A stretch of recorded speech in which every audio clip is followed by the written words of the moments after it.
Hello everyone, welcome back to my channel. आप सभी को गुड इवनिंग, राधे राधे। कैसे हो आप सब? आई होप कि सब बहुत अच्छे होंगे और एक बार फिर से वेलकम है आपका न्यू ब्लॉग में।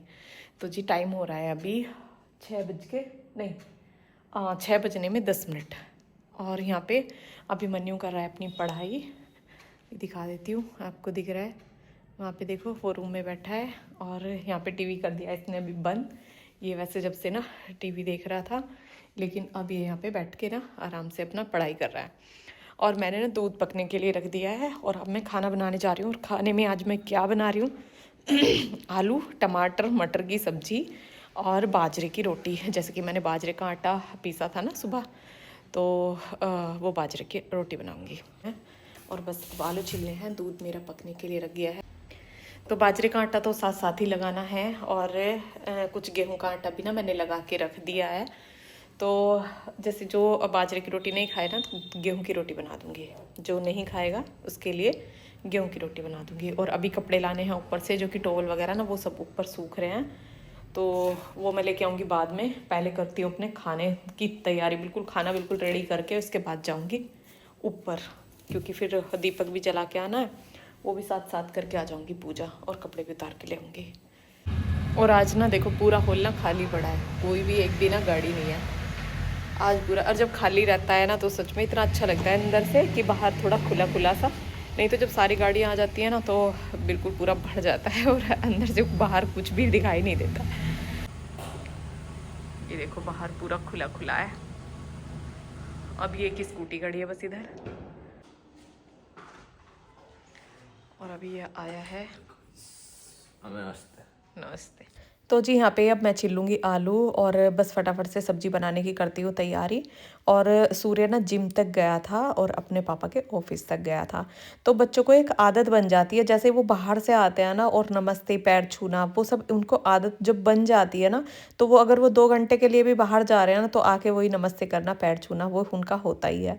और ये आदत ना हमें अपने बच्चों को ना ज़रूर सिखानी चाहिए। मैंने बहुत घरों में देखा है कि बच्चे बाहर जा रहे हैं या स्कूल जा रहे हैं या कहीं पे भी जा रहे हैं, वहाँ से जब आते हैं ना तो अपने पेरेंट्स के दादा दादी के किसी के भी पैर नहीं छूते हैं। और उनको ना पैर छूने में शर्म आती है। तो जैसे जो बड़े सिखाते हैं ना बच्चों को, देखो बच्चा तो वही सीखता है। अगर पेरेंट्स बच्चों को सिखाएंगे बचपन से ही, अगर हम इस चीज़ को लेके चलेंगे ना तो बच्चा पैर जरूर छुएगा।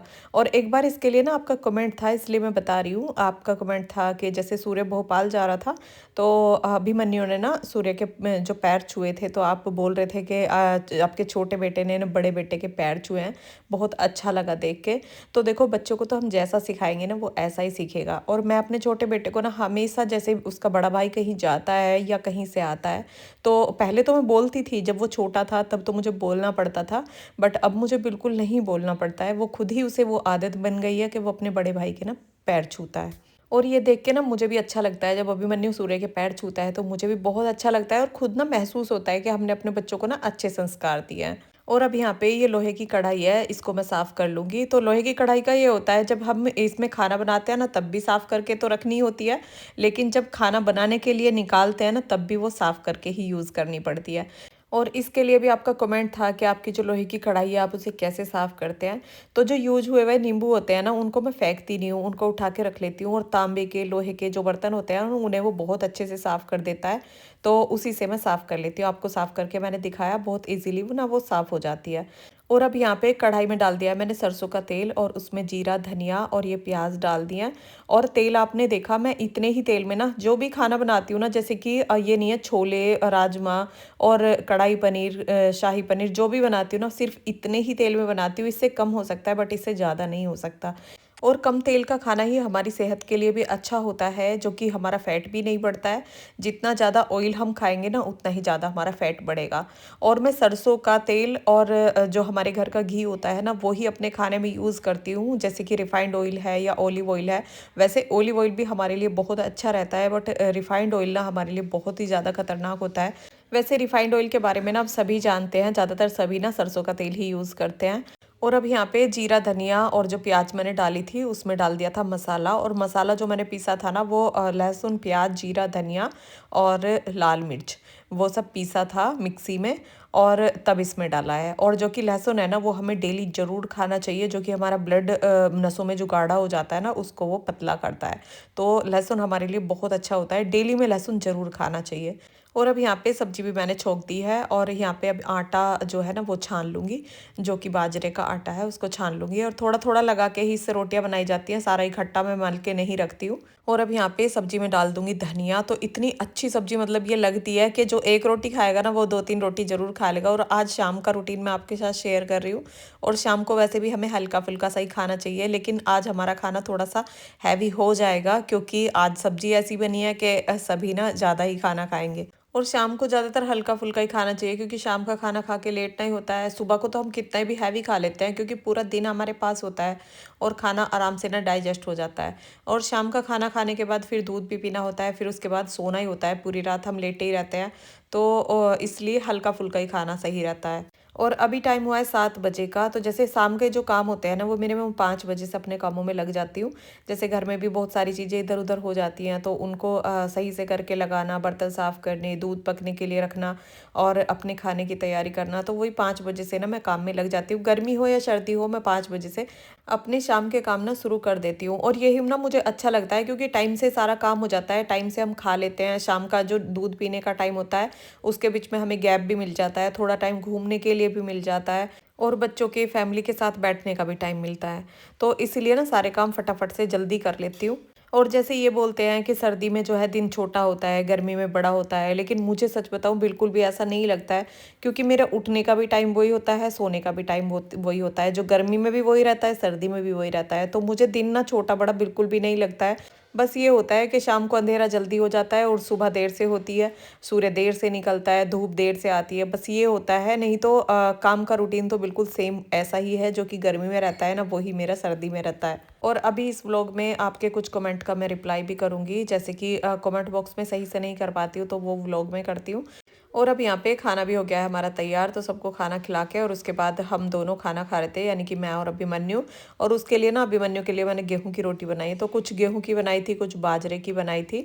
और बाजरे की ना करारी करारी रोटी मुझे बहुत अच्छी लगती है। और ये अनाज भी ना हमें बदल बदल के खाना चाहिए, जो कि हमारी सेहत के लिए बहुत अच्छा होता है। अगर हम मिक्स करके आटा खाते हैं ना, सभी आटों को मिक्स करके तब खाते हैं, तो वो बिल्कुल भी हमारा फैट नहीं बढ़ने देता है। और गर्मी में तो मैं ज़्यादातर यही करती हूँ, जो कि चना और अलसी के बीज डाल लेती हूँ, सोयाबीन डाल लेती हूँ, तब करके आटा पीसती हूँ, उसको तैयार करके तब रोटी बनाती हूँ। और खाली बाजरे की जो रोटी होती है ना वो सर्दी में ही खाई जाती है क्योंकि बाजरा गर्म होता है। और खाना खाने के बाद तवे पर मैंने लौंग भून के और उसमें शहद मिला के सूर्य को दिखाई हूँ, क्योंकि उसको ना खांसी हो रही है। तो खांसी में ना ऐसा ही कुछ मैं देती हूँ, जैसे लौंग भून के दे देती हूँ, अदरक और शहद दे देती हूँ। और इनसे ही ना खांसी ठीक हो जाती है, तो बच्चे को दवाई नहीं लेनी पड़ती, वो दवाइयों से बचा रहता है। और आपका एक कमेंट था कि नज़ले के लिए, माइग्रेन के लिए कुछ बताइए। तो आप माइग्रेन के लिए तो जितना भी लिक्विड चीज़ें हैं वो लें और अनुलोम विलोम करें, तो सर की जो भी हमारी प्रॉब्लम होती है ना, अनुलोम विलोम करने से ना ठीक हो जाती है। और सुबह सुबह का जो घूमना होता है ना वो बहुत अच्छा होता है, क्योंकि सुबह सुबह घूमने से जो फ्रेश ऑक्सीजन हमें मिलती है ना वो पूरे दिन में नहीं मिलती। और हमारे माइंड को ना वो फ्रेश कर देती है एकदम। तो उससे हमारे सर की जो भी प्रॉब्लम होती है ना वो खत्म हो जाती है। और ज़्यादातर जो प्रॉब्लम है ना वो टेंशन से है। अगर हम किसी भी चीज़ की टेंशन ले रहे हैं ना ज़्यादा, तो सर की तो कुछ ना कुछ प्रॉब्लम तो हमें बननी है। तो अगर खुद को ठीक रखना है तो टेंशन से दूर तो रहना होगा। और टेंशन लेने से ना कुछ नहीं होता, जो होना है वो तब भी होगा। अगर आप टेंशन ले रहे हो तब भी होगा, नहीं ले रहे हो तब भी होगा। और टेंशन ना हर किसी के पास है, कोई भी ऐसा नहीं है जिसके पास टेंशन नहीं है, क्योंकि जब तक हमारा जीवन है ना तो सुख दुख तो आते जाते रहते हैं। बस कोई टेंशन ज़्यादा लेता है, कोई नहीं लेता है, कोई उसको बहुत ज़्यादा डीपली ले जाता है, कोई इग्नोर कर देता है। तो जितना भी है टेंशन से दूर रहो और खुद को ठीक रखो। और खाना खाने के बाद 8 बजे के करीब मैं आ गई थी ऊपर। और ऊपर आके फोल्डिंग को पहले छज्जे के नीचे किया है, उसके ऊपर मैंने एक बेडशीट डाल दी है, क्योंकि रात में ना ओस पड़ती है, तो वो लकड़ी की है, तो उसके ख़राब होने का डर रहता है, तो उसको मैंने ढक दिया है। और बार बार वही अंदर बाहर भी नहीं डाली जाती है, तो इसलिए जैसे धूप में बैठते हैं ना दिन में तो वो बाहर ही डली रहती है, लेकिन रात को जब मैं घूमने के लिए आती हूँ ना तब उसे छज्जे के नीचे कर देते हैं और उस पर बेडशीट डाल देती हूँ, तो वो ढक जाती है। और आपका एक कमेंट और था जो कि बड़ा ही सीरियस सा था, और वो आज मैंने पढ़ा। तो आप बोल रहे थे कि मुझे अच्छे से ना व्लॉग में समझाना। तो जितना मुझे उस चीज़ के बारे में पता है उतना मैं बता देती हूँ। और आप बोल रहे थे कि ब्लड सर्कुलेशन ना मेरा ठीक नहीं रहता है, और आप बोल रहे थे कि मुझे डॉक्टर की दवाइयों से ना बचना है। तो देखो, फिर खुद पर मेहनत करनी होगी, तब आपका ब्लड सर्कुलेशन ना नॉर्मल हो सकता है। उसके लिए आप जल्दी सुबह उठें और 2 से 3 ग्लास पानी ना सुबह ही पी लें। 8 से 10 ग्लास पानी आपको डेली पीना है, और पानी पीने के बाद जैसे कि लहसुन की एक कली होती है, उसको छील के उसको खा लें। तो उससे ना नसों में ब्लड जो है ना वो पतला रहता है। और सुबह रनिंग करना आपके लिए बहुत ज़्यादा ज़रूरी है। अगर आप साइकिल चला सकते हैं तो साइकिल भी चलाना अच्छा रहता है।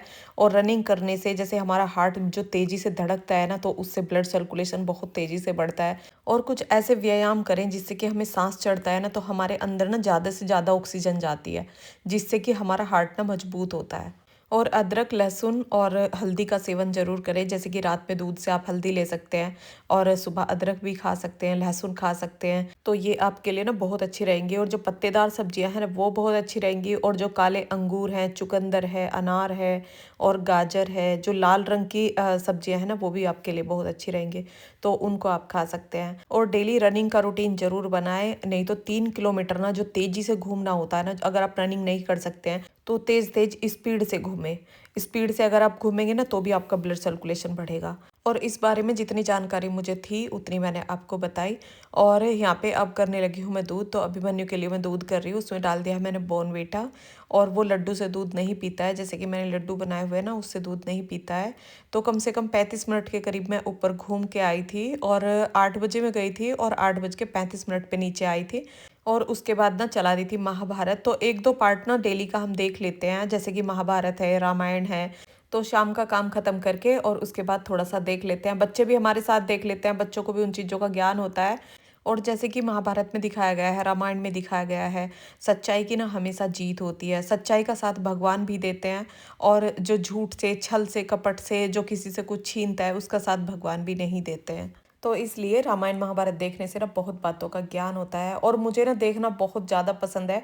और जैसे आपका कमेंट था कि दीदी आप सही बोलते हैं, सच बोलते हैं। तो देखो, मुझे ये चीज़ ना बहुत अच्छी लगती है कि अगर हमें कुछ बोलना है ना, तो किसी के मुंह पे बोल दो, वो ज़्यादा अच्छा है। अगर हम उसके बाद में बोलेंगे ना, तो वो अच्छा नहीं लगता है। अगर उसमें सुधार होना होगा तो हम उसके मुंह पे उसकी अगर कमी बता देते हैं ना, तो उसमें सुधार हो जाएगा, अगर कोई समझेगा तो। बट अगर कोई नहीं समझता है, बहुत लोगों को ये लगता है कि हमारे ना मुंह पे हमारे बुराई कर रहे हैं। लेकिन वो इंसान ज़्यादा अच्छा होता है जो मुंह पे बुराई कर देता है, जो आपके मुंह पे आपकी बात बोल रहा है। और जो पीछे बोल रहा है ना, आपके मुंह पे नहीं बोल रहा है, वो इंसान अच्छा नहीं होता है, क्योंकि वो मुंह पे कुछ और बोलता है और पीछे कुछ और बोलता है। तो इसलिए जो बोलो सच बोलो। एक झूठ को छुपाने के लिए ना इंसान को और 10 झूठ और बोलने पड़ते हैं। इससे अच्छा है कि एक सच बोलो।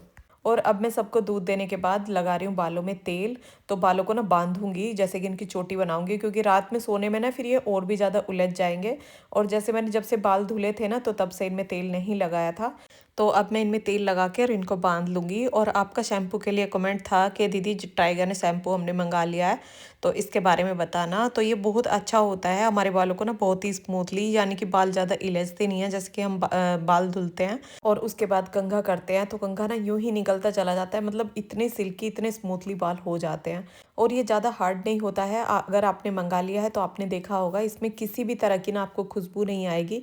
जो कि खुशबू वाले प्रोडक्ट होते हैं ना, वो हमारे बालों के लिए, स्किन के लिए बिल्कुल भी अच्छे नहीं होते हैं।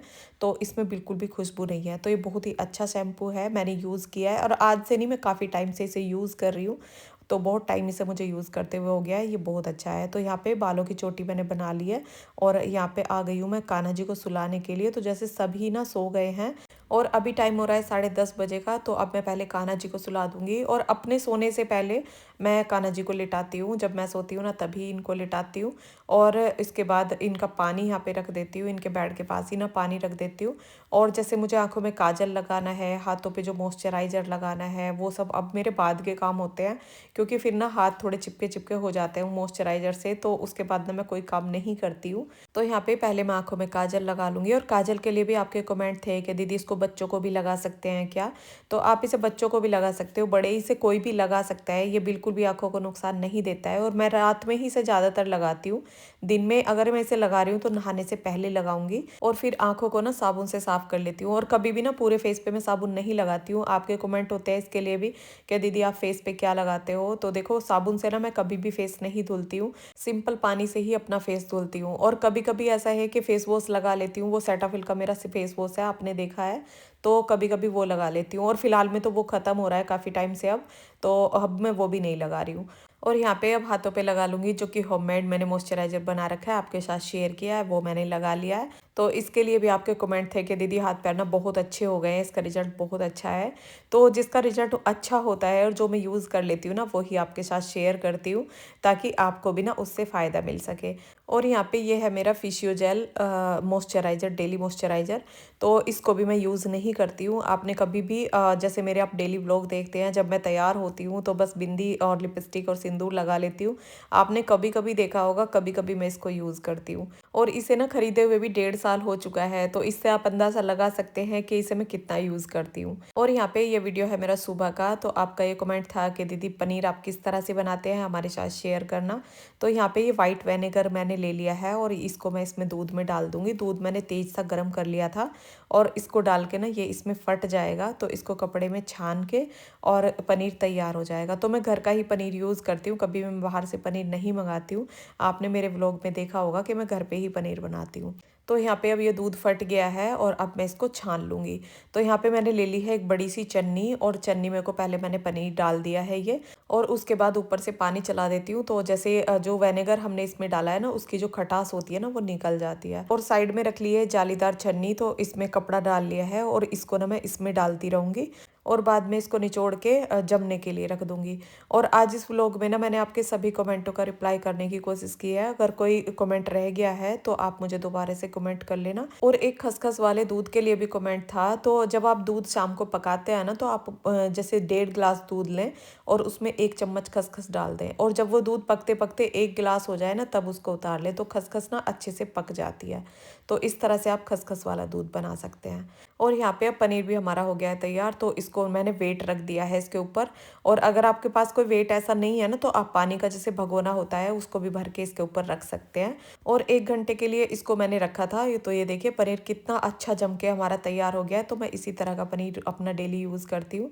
और अब वीडियो रोकेंगे हम यहीं पे। वीडियो पसंद आया हो तो वीडियो को लाइक करना, और जो चैनल पर नए हैं, पहली बार मेरा वीडियो देख रहे हैं, प्लीज़ चैनल को सब्सक्राइब करना। तो मिलते हैं नेक्स्ट व्लॉग में, तब तक के लिए राधे राधे। अपना ध्यान रखना, खुश रहना।